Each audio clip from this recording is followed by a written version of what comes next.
May nabubuo na ba kayong picture?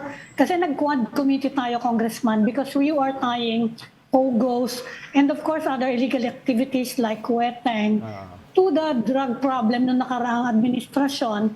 Ginagamit daw yung illegal money as a reward for extrajudicial killings in furtherance of the war on drugs. Nabubuo na ba yung picture sa ngayon? Sa tingin nyo? Well, honestly, Annie, so far, no, yung basihan kasi nung narrative na yon ay galing ito kay Colonel Jovi Espinido, na apparently who is in the know, no?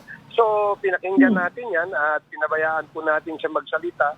But of course, ngayon na nasabi niya yan, yung burden of proof ay nasa kanya. He has to substantiate this with evidence so that maisulat din po namin yan sa aming committee report, no? So far, yung statement saying na illegal gambling money is being used para premyo doon sa mga extrajudicial killings.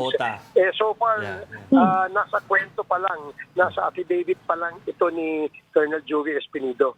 So we will wait kung merong magko-corroborate na member pa rin ng PNP, retired or active members, or anyone who can actually support that with an evidence.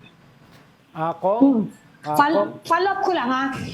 Wala ba kayong balak ipatawag si Eleazar Mata? Kasi dun sa ICC case, siya yung binabanggit na involved sa ganyang klaseng mga operation.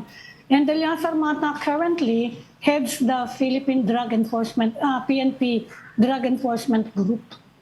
Meron ba kayong tinitingnan na gano'n? Tatlo yun eh. Yung isang nasa Napolcom ngayon, commissioner. Yung isa pa na Northern Luzon Commander. Related sa tanong ni Ami Kong, related sa tanong niya, may iba pa bang mga magko-corroborate sa testimony ni Espinido? Dahil yung sinasabi ni Espinido, halos open secret yan eh, nung panahon ng Tokhang, nung height ng Tokhang. Parang ang dami nakakaalam yan eh. No, wala lang ang smoking gun. Ngayon, meron ka ng smoking gun, ang hanap siguro ay may magko-corroborate pa para mas malakas yung kaso. That is correct, Sir Ronald. Kasi kailangan, although yung aming earlier witnesses na dalawang PDLs or persons deprived of liberty, sinabi nila that they were paid, ginamit sila para i-assassinate yung tatlong Chinese drug lords inside the Davao Penal Farm, no? So, yun, yung kwento tungkol sa may katotohanan ba yung extrajudicial killings, yun ang itong statement na ito ang maaring magpatunay. Pero dun sa narration ni Colonel Espinido na ang perang pinambabayad ay galing sa illegal gambling money, so yun ang dapat i-substantiate. So far, wala pang nagko-corroborate niyan. So patatawag nyo nga ba, may balak ba kayong ipatawag si Eleazar Mata? Also, dahil ang main person na tinuro ni Espinido si Senator Ronald De La Rosa, may balak ba kayong imbitahin siya kahit ano lang? Whether he says no or not, whether he says no or baka sakaling pumayag, may balak ba kayong imbitahin siya? Well, actually, Ami, last hearing, invited siya, no? Kasi pagka nagka-Quadcom committee hearings kami, nandyan palagi ang PIDEC, which General Mata heads, at saka yung PIDEA. Unfortunately, last hearing, meron po siyang excuse because he wasn't able to make it. Meron po siyang parang command conference ang pagkakaalam ko. So, definitely, itong susunod na hearing namin, we will again invite him. How about... You're talking about Eleazar Mata, ha? Yes, General Mata is now the head of the PIDEC, di ba? PIDEC, yes. Yes, that's correct, yes. So yan ang si Senator Bato po. Si Senator Bato, may bala kayo? In-invite na po namin siya, but I think he made a statement kahapon na he will not attend the Quad Committee hearings, no? Never. Sabi niya, at yun ang, we will respect that, no? Dahil meron naman pong kaming interparliamentary courtesy na sinasabi we will be honored kung magpupunta siya at mag-a-attend siya, pero kung hindi, we will respect that. Pero i-add ko lang dyan kasi hindi makakapasok kundi meron lang sinabit na story yung mga editors namin about na related dyan. Mukhang imposible nga umattend, Ma'am Ami Kong Ace. Yes. Dahil lalo at sinabi niya today na yun daw drug war probe ng House o yung Quadcom will be used daw against sa kanya at sa mga iba pang involved sa ICC. So na-connect niya na doon eh. So kaya mukhang worry na siya dyan. Hindi lang yun. Pinuntirya pa niya si Speaker Martin Romualdez, specifically. Yes. No? Well, actually, yun nga ang natanong din po ako dyan at ang aking comment naman dyan ay with all due respect to Senator Bato, kung saan bang galing yung sinasabing game plan ito ni Speaker Martin or ito ay plano, hindi po namin alam sa Quadcom yan because as far as we are concerned sa Quadcom, we only wanted to ferret out the truth. In fact, ang aming mga investigation, nag-umpisa ito last year pa eh. Lumalabas lamang itong mga pangalan na kung saan nabanggit because of the witnesses that come out. No? Yan naman po ay nasa kanilang affidavit. Yan naman po ay sinumpaang salaysay nila at notaryado po yan ng isang abogado. So, nagpapatunay na sila ay nagsasabi ng katotohanan. Then, we will now weigh kung ano yung value ng kanilang mga sinabi sa harap ng Quadcom. If we can use this dun sa aming committee report. Isa kasi sa aming requirement, Joby, Ami, and Sec. Ronald, na kung marami kasing gustong magsalita, no? Maraming gustong imbitahin namin sa itong Quadcom hearings namin. Pero first thing, ang aming hinihingi sa kanila, tinitingnan namin kung ano yung kanilang narrative, no? At kapag nakita namin na yung kanilang narrative ay meron pong kinalaman sa aming inimbestigahan, sinasabihan po namin sila, ang unang requirement dapat gawin nyo, gumawa kayo ng sinumpaang salaysay or sworn statement at ito ipanotaryo nyo. Dahil absent the sworn affidavit, ay hindi po namin sila entertainin. Yeah. So yun ang number one requirement. Number two, kailangan may kaugnayan sa mga topics na aming inimbestigahan. Dahil marami pong nagsasabing gusto nila magsalita. Pero sa aming pagbusisi nung kanilang mga gustong sabihin, parang it will serve only their personal gains or personal political interest. So ayaw po namin tanggapin yun. Ronald. Alam mo, Kong, yung style na ganyan kasi, yan yung laging binabanat sa akin ng bunso ko eh. Ang tawag niya dyan ay changing the topic, toothpick, no? Ganun eh. Kaya magaling si Senator Bato, no? Parang sanay sila, yung grupo nila, parang sanay sa mga non-sequitur eh.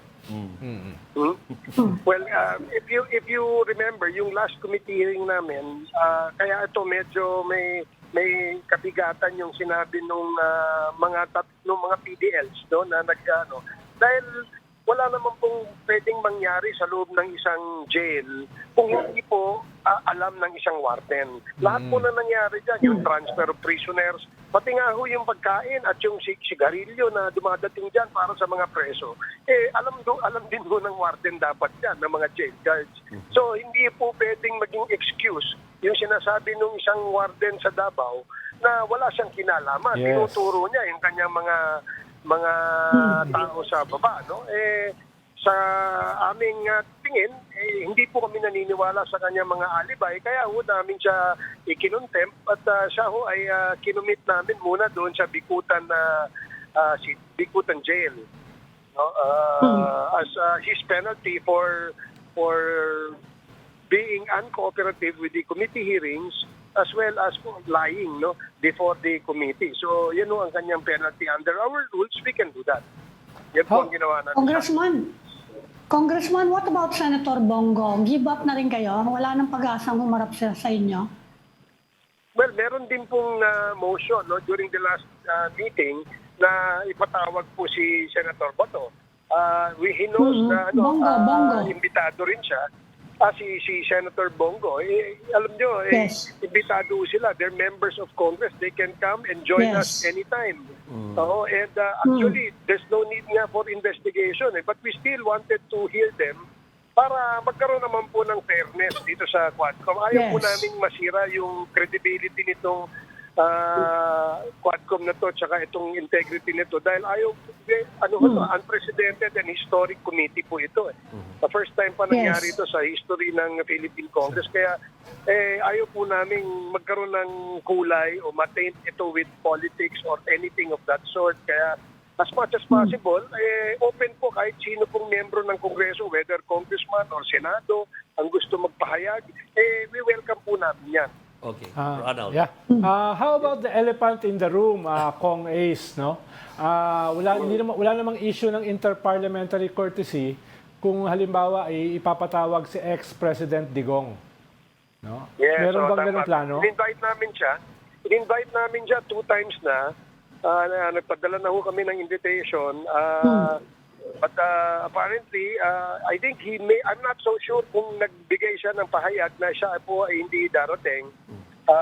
Kami naman po, in deference to him being the former president, nire-respeto rin din ho namin yun. No? Bilang isang komite, yung pong aming iniimbitahan na mga opisyal sa ating gobyerno, kailangan po mag-attend. Pero we extend an extra courtesy sa ating dating Pangulo.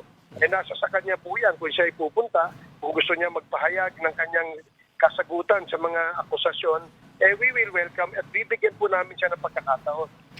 Kong, panghuli na lang, alam niyo na ba kung saan nag-aral si Cassandra Ong? At saka, pakisabi naman kay kaibigan kong si Dan Fernandez, bakit ang sweet-sweet naman ng text sa kanya ni Cassandra Ong? Actually, marami siyang hinahold na information, no? Kasi gusto niya sabihin ito under an executive session. Yeah. So upon the advice of her lawyer, siguro pumayag dito na magpahayag sa amin sa executive session. Kaya naman sinabi namin sa kanya na kapag yung sinabi o ni-reveal dito sa executive session ay merong bigat at merong kinalaman para po makasuhan itong mga tao sa likod ng illegal na pogo na ito, we will even give her more, no, by granting her or recommending her to be under the state witness program ng ating gobyerno. Okay. Alam mo, Ronald, para kasi Congressman ako pa. Tutuksan mo si Congressman Sweet-sweet nung text Dan. Kaya, ako last question na Kong is before we say goodbye. Yung coverage for coverage purposes, dahil meron kaming Eddie Garcia law, hindi pwede. Kung kailangan namin assign sa next hearing ninyo, magdadalawa kami para hindi mag-over the 12 hours. Pero kailan magaganap yung next Quadcom at kung ito ba ay hinihintay nila kung invited din si Harry Roque. Yes, invited si Attorney Harry Roque sa Tuesday, no? We have a scheduled hearing on Tuesday. Pero Jove, Ami, and Sec Ronald, ganito po kasi yung sistema namin sa Quadcom. If you notice, we don't actually tell ahead of time kung ano yung topic, no? Yes, kasi yes. 4 po yung iniimbestigahan namin. You know why? Kasi depende po sa availability nung mag-witness o yung magsasalita. Halimbawa po, ngayong Tuesday, meron kaming scheduled na at meron pong halimbawa, may lumapit at nagbigay ho ng kanyang sworn statement o affidavit tungkol sa usapin sa extrajudicial killings, then we will probably set the topic sa EJK. Yeah. Pero kung sa drugs naman, ganun din po yung aming gagawin. So far, meron kaming 3 witness ngayon na ini-evaluate pa ng aming legal team kung ano yung pwede naming i-take up on Tuesday. And probably by Monday, we would know kung ano na yung subject matter ng Tuesday Quadcom's hearing. Okay, basta we'll cover that, At thanks for joining the Thank story you. con Congressman Ace Barbers. salamat, Kong Ace. Thank you, Congressman. Thank you, Ami, Sec Ronald, and Joe. Thank you Thank very you. much. Mabuhay thank you. kayo.